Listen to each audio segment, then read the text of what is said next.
السلام عليكم ورحمة الله وبركاته أصحابتك وحنا جنال كمركز السود وواضح أدي هذا وما سنتين تنك muuqaal kan waxa rabaa inaan idin kula wadaago madaxweyne Trump oo maanta markale Soomaalida u gafay isla markaana ku tilmaamay qashin waxana uu yiri dalkooda dib ha ugu laabtaan burbursane hadhistaano waan idin la wadaagaya sidoo kale kadib markii ay soo baxeen warar sheegaya in ilaa iyo 100 askari oo ka tirsan ciidamada ICE loo diray magaalooyinka mataanaha ee St Paul iyo Minneapolis si ay dadka sharci darrada uga soo qabqabtaan ayaa magaalada Minneapolis maayarkeeda dhawaan la doortay Jacob Frey taliyaha booliska iyo maayarka magaalada St Paul iyo sidoo kalena qaar ka mid ah xubnaha dawladda hoose shir jaraa'id qabteen waxana ay sheegeen in bulshada Soomaalida ah mar kasta ay garab taagan yihiin isla markaana aysan ka gorgortamaynin bulshada madaxweyne Trump maalmahan weerar ayuu nagu ahaa arintaasi ma uusan qarsanaynin inuu ilhaan weeraro gudoomiyaha gobolka Minnesota Soomaalida degan Minnesota iyo waliba dalkeena Soomaaliya maanta isagoo ka hadlayay kulan golaha wasiirada ee aqalka cad ku yeesheen ayaa haddana mar kale uu si xun Soomaalida ugu taagtaagsaday madaxweyne Trump ayaa waxa uu sheegay in Soomaalidu ay yihiin qashin waxa uu sheegay Soomaalidu waxa uu yiri waxa ay qaataan ceer oo kaliya 88% wadankana waxba kuma soo kordhiyaan marka uma baahnin ayuu yiri waxay sheeganayaan meel janno ah inay ka imaadeen laakiin naar ayay ka imaadeen ayuu yiri sidaas darteed ayaa Ilhaan Cumar sidoo kalena uu mar kale ku celiyay inaysan wax kala qaban xitaa dadka Yahuudda iyo qof kasta waa nacabto yiri waxaana ay mar kastaba ka cabataa dastuurkeena iyo dalkeena marka Ilhaanna waxa uu ku tilmaamay qashin waxa uu sidoo kale yiri Soomaalida uma baahnin wadankeena waxa uu yiri meel halis ayuu taagan yahay labada dhinac mid ayuu aadi karaa marka wuxuu yiri qashinka hadii aan sii qaadano oo ula jeedo dadka soo galootiga iyo waliba qaxootiga gaar ahaan Soomaalida oo hadda ula jeedo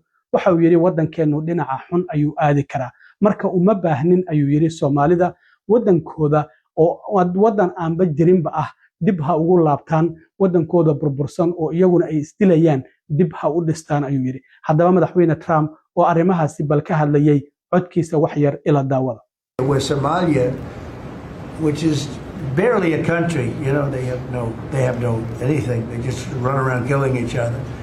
There's no structure. And when I see somebody like Ilhan Omar, who I don't know at all, but I always watch her for years. I've watched her complain about our Constitution, how she's being treated badly. Our Constitution, the United States of America, is a bad place. Hates everybody, hates Jewish people, hates everybody. And I think she's an incompetent person. She's a real terrible person. But when I watch what is happening in Minnesota, the land of 1,000 lakes or however many lakes they have, they got a lot of lakes, but this beautiful place, and I see these people ripping it off, and now I'm understanding, and you're going to look at, I hear they ripped off Somalians, ripped off that state for billions of dollars, billions, every year, billions of dollars, and they contribute nothing. The welfare is like 88%. They contribute nothing. I don't want them in our country, I'll be honest with you, okay? Somebody would say, oh, that's not politically correct. I don't care. I don't want them in our country. Their country is no good for a reason. Their country stinks. And we don't want them in our country. I could say that about other countries too. We don't want them to hell. We have to rebuild our country. You know, our country's at a tipping point. We could go bad. We're at a tipping point. I don't know if people mind me saying that, but I'm saying it. We could go one way or the other. And we're going to go the wrong way if we keep taking in garbage into our country. Ilhan Omar is garbage. She's garbage.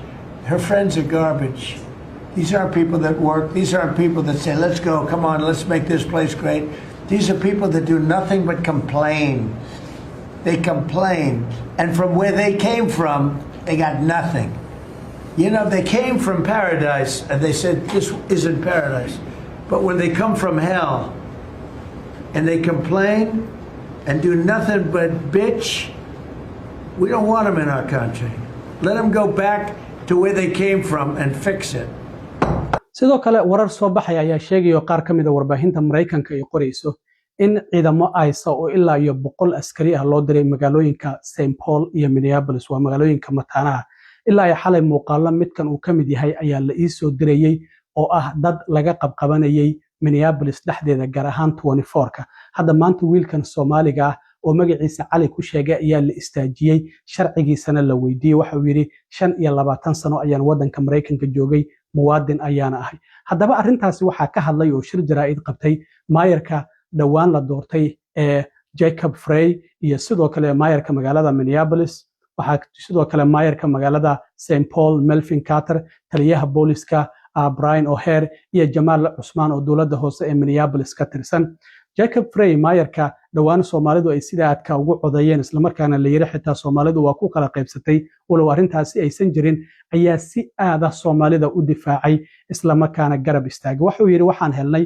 warar macquul ah oo sheegay in ilaa iyo 100 askari oo ciidamada ICE loo soo diray magaalooyinka mataanaha ee St Paul iyo Minneapolis focuskoodana waxa uu yahay in ay sameeyaan howlgallo ay ku bartilmaameedsanayaan bulshada Soomaalida ee ku nool magaalada Minneapolis waxa uu sheegay community-ga Soomaalida ayaa waxa uu ku yiri waan idin jecelnahay waana idin garab taagannahay waxaana sidoo kale uu sheegay in garab istaagaasi uu yahay mid dhagax ka adag waxa uu yiri mar kastaba garabkiina ayaa nahay waxaan ku faanaynaa Minneapolis ay ku faanaysaa ayuu yiri in ay gurigiina tahay isla markaana ay tahay halka ugu badan ee Soomaalida ku nool Mareykanka ay ku nool yihiin waxaana uu sheegay in ay ku jiraan kuwa ganacsato ah iyo sidoo kalena kuwa ka faa'iideystay dhaqanka iyo waliba dhaqaalaha wadankan Mareykanka waxa uu sheegay in la bartilmaameedsado community-ga Soomaalida ee ku nool Minneapolis in ay tahay xadgudub la sameynayo iyo waliba qalad la galayo waxaana wuxuu yiri waxaan doonayaa inaan cadeeyo taasi micnaheedu waxa ay tahay in muwaadiniin Mareykan ah la xiri doono iyadoo lagu sabab looga dhigayo in ay u eg yihiin Soomaali oo kaliya wuxuu yiri taasi hadda ma dhici doonto weligeedna ma ahaan doonto sifa sharci ah oo dadka Soomaalida ah lagu bartilmaameedsado waxa uu sheegay in muddo sanado ah Soomaalidu ay ku soo kordhiyeen gobolka Minnesota dhaqaale aad u fara badan oo dunta dhaqaalaha ay ahaayeen waa dad shaqo adag ayuu oo si aad ah u shaqeeyo hogaamiyaal ay leeyihiin waxaana Minnesota ay ka dhigeen meel wanaagsan ayuu yiri waxa uu sheegay in aan horay loogu soo sheegin howlgalladan bartilmaameedka ah ee ciidamada ICE ay ka sameynayaan magaalooyinka mataanaha ee Minneapolis iyo St Paul laakiin marka la yiraahdo targeted operation macnaheedu waxay tahay meel ay og yihiin ay doonayaan inay galaan ama maqaayado ama guryo ama goobo shaqo ama goobo ganacsi ahaadaan marka xalay ilaa iyo maanta howlgalladaasi waa laga dareemayay magaalooyinka mataanaha ee St Paul iyo Minneapolis marka waxa uu sheegay waxaan idin ballan qaadaya ayuu yiri bulshada Soomaalida inaan mar kastaba aan garabkiina taaganahay isagoo arrimahaasi ka hadlayay maayarka magaalada Minneapolis Jacob Frey waxa uu yiri We are here to respond to a number of credible reports from several media outlets relaying that there are as many as 100 federal agents that will be deployed to the Twin Cities with a specific focus on targeting our Somali community. To our Somali community, we love you and we stand with you. That commitment is rock solid. Minneapolis is proud to be home to the largest Somali community in the entire country. They've been here for decades in many instances. They're entrepreneurs and fathers. They benefit both the culture and the economic resilience of our city. Targeting Somali people means that due process will be violated. Mistakes will be made. And let's be clear, it means that American citizens will be detained for no other reason than the fact that they look like they are Somali. That is not now and will never be a legitimate reason. For decades, the Somali community has added greatly to our city. The economic fabric, their hard work, their leadership, it has made Minneapolis a better place. We are not given advance notice or inside information about these kinds of operations. But here's what we can promise. We will not compromise our values here in Minneapolis. Our values and our commitment to the Somali community, to every community of immigrants and people in our city, is rock solid and will be unwavering. maayarka magaalada Minneapolis Jacob Frey waxa uu sidoo kale sheegay in ka badan 80,000 oo Soomaali ah ay ku nool yihiin magaalada Minneapolis dhammaantoodna waxa uu yiri waa muwaadiniin Mareykan ah iyo kuwa sharci leh marka waxa uu xaqiijiyay in ciidamada booliska ay sidoo kale aysan la shaqayn doonin hay'adahan ama ciidamadan federaalka ah ee yimid magaalada Minneapolis waxana uu sheegay in shaqaalaha dowladda hoose ee Minneapolis aysan weydiin doonin dadka Soomaalida ah in ay sharci leeyihiin ama inaysan sharci lahayn su'aashaasi maba weydiin doonaan ayuu yiri waxana uu sheegay in dowladda hoose ay sameysay in magaalada Minneapolis ay leedahay qareeno si bulaasha dadka ugu adeegaya marka haddii aad adigu u baahan tahay qareen ama qof familkaada u baahan yahay ama qof aad jeceshahayba waxa uu yiri website-keena gal ama la soo xiriir nambarka 311 waxaadna heli doontaa qareen ku matala waxa uu yiri sidoo kale waxaan maalmahanba qaybinaynay xuquuqda dadku ay leeyihiin in loo sheego marka wuxuu yiri waxaad xaq u leedahay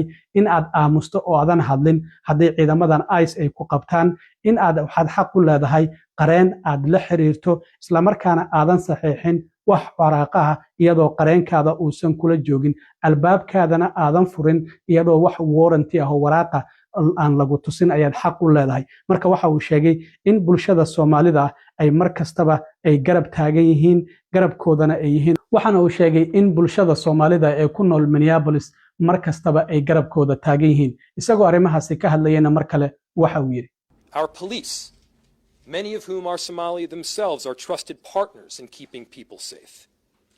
They will not collaborate with any federal agency around doing immigration enforcement work. Our city staff and our law enforcement will not ask the question as to whether an individual is documented or not. And by the way, there are more than 80,000 Somali people living in Minnesota. Almost all of them are both documented and citizens. And the city has worked with community partners who have compiled Know Your Rights information. And so here's what we know. You have the right to remain silent, and you have the right to a lawyer. You can refuse to sign documents until that lawyer is present. You have the right to not open the door unless a warrant has been shown. The city of Minneapolis provides free immigration legal resources. And if you or a family member or a loved one needs access to a lawyer, go to our website or call 311. And we're going to work with our partners. Partners like the city of St. Paul, partners like the state of Minnesota, to do everything to support our neighbors and to coordinate on any incident that happens. Obviously, this is a frightening moment for our Somali community. There have been many frightening moments over the last several months to our immigrant communities in Minneapolis. In Minneapolis, our diversity is diverse. People come from 1,000 different backgrounds, mentalities, and perspectives with one beautiful thing in common. They love our city and they're proud to call it home. And we're going to stand with them every step of the way. aad iyo aad u mahadsantiin asxaabta nabadgelyo